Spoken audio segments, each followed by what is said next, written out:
Hi friends, welcome to దేశీ సంగతులు. మీరందరూ ఎలా ఉన్నారు? నేనైతే చాలా బాగున్నాను. ఎవరైనా ఫస్ట్ టైం చూస్తుంటే నా ఛానల్ని ప్లీజ్ సబ్స్క్రైబ్ చేసుకోండి ఫ్రెండ్స్.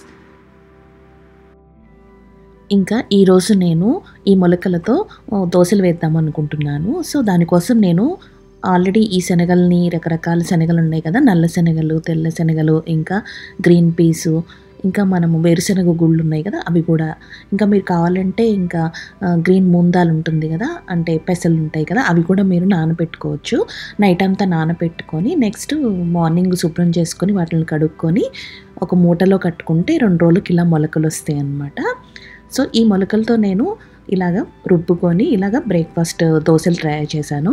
చాలా టేస్టీగా వచ్చాయి అండ్ చాలా ఈజీగా వచ్చాయి. దానికోసం నేను వాటిల్ని ముందుగా మిక్సీలో వేసుకొని ఇలా మొలకలు వచ్చిన తర్వాత చూడండి ఎంత బాగా 2 రోజులకే పెద్ద మొలకలు వచ్చాయి.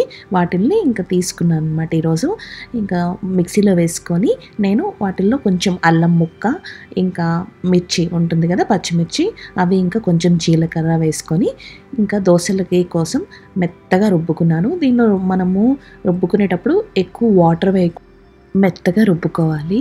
సో అది అందులో ఎక్కువ నీళ్ళు పోసుకోకూడదు అనమాట. ఎక్కువ నీళ్ళు ఏమీ పట్టవు మనకి ఇది రుబ్బుకునేటప్పుడు.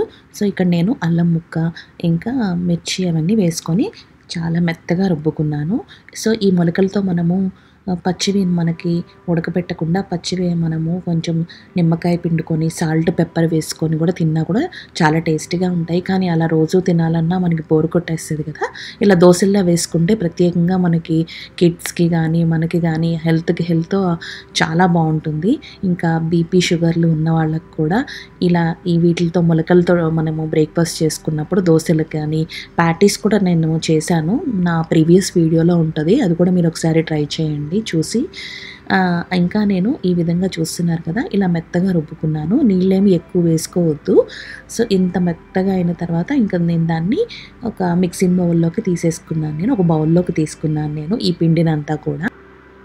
ఇంకా ఇందులో మనము కొంచెం సాల్ట్ కలుపుకొని ఒకసారి ఈ పిండినంతా కూడా ఒకసారి మొత్తం కలుపుకుంటే ఆ సాల్ట్ ఆ పిండి మొత్తం మంచిగా కలుస్తుంది కదా.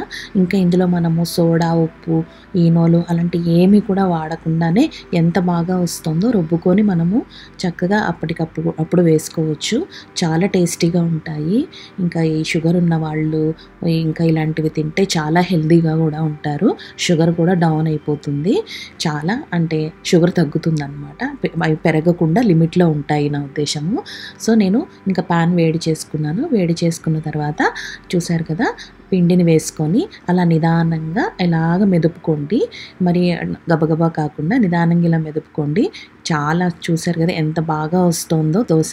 సో ఇదే విధంగా నేను అన్ని దోశలు వేసుకున్నాను. ఇంకా ఇది ఇందులో మనము ఇలా ప్లెయిన్గా వేసుకోవచ్చు, ఇలా రకరకాల దోశలు వేసుకోవచ్చు. దీని మీద ఎగ్స్ కూడా వేసుకోవచ్చు. చూసారు కదా ఎంత ఇలా మంచిగా ఎర్రగా కాలిన తర్వాత ఒకవైపు, అప్పుడు రెండో వైపుకు తిప్పుకోండి. 2 వైపులా కూడా మంచిగా ఎర్రగా కాలేంత వరకు కూడా మీరు 2 వైపులా వేపుకున్న తర్వాత అప్పుడు దోశల్ని తీసి ఒక ప్లేట్లో వేసి పెట్టుకోండి. ఇంకా చూసారు కదా ఎంత బాగా వచ్చిందో. అసలుకి మామూలు దోశల్లో ఎలా వస్తాయో అంతే ఇదిగా వచ్చాయి. చూసారు కదా ఎంత క్రిస్పీగా కూడా ఉన్నాయి, చాలా టేస్టీగా కూడా ఉన్నాయి. ఇందులోకి మనము ఇంకా పైన ఆమ్లెట్ వేసుకొని ఇంకా ఆనియన్స్ ఇంకా మసాలా కూడా పెట్టుకొని దోశలు రకరకాలుగా ట్రై చేయొచ్చు. సో నేను కూడా అలాగే కొన్ని ట్రై చేశాను. ఒకసారి చూడండి మీరు కూడా. ఇందులోకి ఇంకా మనము అల్లం చట్నీ కానీ ఇంకా పల్లి చట్నీ కానీ కొబ్బరి చట్నీ కానీ ఏ చట్నీ వేసుకున్నా కూడా చాలా టేస్టీగా ఉంది. సో అదేవిధంగా మీరు కూడా ఒకసారి ట్రై చేయండి. దోశలను చూసారు కదా, అసలు ఎక్కడా కూడా మధ్యలో ఇలా రావడము అలా ఏం లేదు. చాలా నీట్గా రౌండ్గా వచ్చేసాయి. నిదానంగా అలా తిప్పుకొని కొంచెం ఆయిల్ కానీ ఘీ కానీ దోశని ఒకవైపు బాగా కాలేంత వరకు కొంచెం నిదానంగా వేయించుకోండి. ఎందుకంటే కాలక ముందు తీసేస్తే దోశ సరిగా రాదు. ఇలా చూడండి, మనకి అలా ఎర్రగా గోల్డెన్ కలర్లో మనకి ఒకవైపు కాలిన తర్వాత మనకు అలా కనిపిస్తాయి పై వరకు. సో ఆ కలర్ మనకి రాగానే రెండో వైపు తిప్పుకుంటే రెండో వైపు కూడా మంచిగా నీట్గా ఎర్రగా గోల్డెన్ కలర్ వచ్చేంత వరకు కూడా దాన్ని అలా వేయించుకున్న తర్వాత మనము ప్లేట్లోకి తీసుకోవచ్చు. సో దీన్ని ఇలా ఈ విధంగా మనం రకరకాలుగా ట్రై చేయొచ్చు. ఎగ్స్ అలా వేసుకొని ఆనియన్స్ వేసుకొని వేసుకొని ఇంకా మనము ఇవే మొలకల్ని అలా పచ్చిగా డైలీ తినాలన్నా మనకంత తినాలి అనిపించదు కదా, కానీ అవి మనకి చాలా హెల్తీ కదా. సో ఇదే విధంగా మనము ఇలాగ బ్రేక్ఫాస్ట్ టిఫిన్స్ని మనము ట్రై చేయొచ్చు. ఎందుకంటే ఇందులో మనం ఏమీ అదర్ పిండిలేమీ కలపలేదు, డైరెక్ట్ ఉత్త మొలకలతోనే నేను ఇవి ఇలా రుబ్బుకొని ఇలా నీట్గా వేసుకున్నాను. ఇందులో నేను బైండింగ్ అది ఇలా కోసం కూడా నేను వేరే ఏ రకమైన పిండి కూడా నేను కలపలేదు. కొంతమంది ఎందుకంటే గోధుమ పిండి అలా కలుపుతారు కదా, ఆ విధంగా కూడా నేనేం కలపలేదు. జస్ట్ అన్నీ కూడా మొలకలు వచ్చిన వాటిని మీరు చూసారు కదా, డైరెక్ట్గా నేను మిక్సీలో వేసుకొని మన టేస్ట్కి తగ్గట్టు అల్లము, పచ్చిమిర్చి, ఇంకా జీలకర్ర కూడా వేసుకున్నాను, కొంచెం మనకి మంచిది కదా. ఇవన్నీ కూడా వేసుకొని రుబ్బుకున్నాను. ఇందులో మనము తినే సోడా అంటే బేకింగ్ సోడా కానీ ఈనో కానీ అలాంటివి ఏమీ అవసరం లేదు. చక్కగా అలా వెంటనే మనం ఇలా దోశలు వేసుకున్న చాలా నీట్గా వస్తాయి. కాకపోతే మనము రుబ్బుకునేటప్పుడు ఎక్కువ వాటర్ లేకుండా మనము జాగ్రత్తగా నిదానంగా మెత్తగా రుబ్బుకోవాలి. వాటర్ ఎక్కువ వేసుకోవద్దు, గబగబా అయిపోవాలి అన్నట్టుగా అలా కాకుండా ఇలా చేసుకోండి. చూస్తున్నారు కదా, మనము కొంచెం అల్లం చట్నీ కానీ ఇలా ఏదైనా వేసుకుంటే చాలా టేస్టీగా ఉంటాయి. ఈసారి మీరు కూడా ట్రై చేయండి. అండ్ చూస్తున్న వాళ్ళందరూ కూడా నా ఛానల్ని సబ్స్క్రైబ్ చేసుకోండి.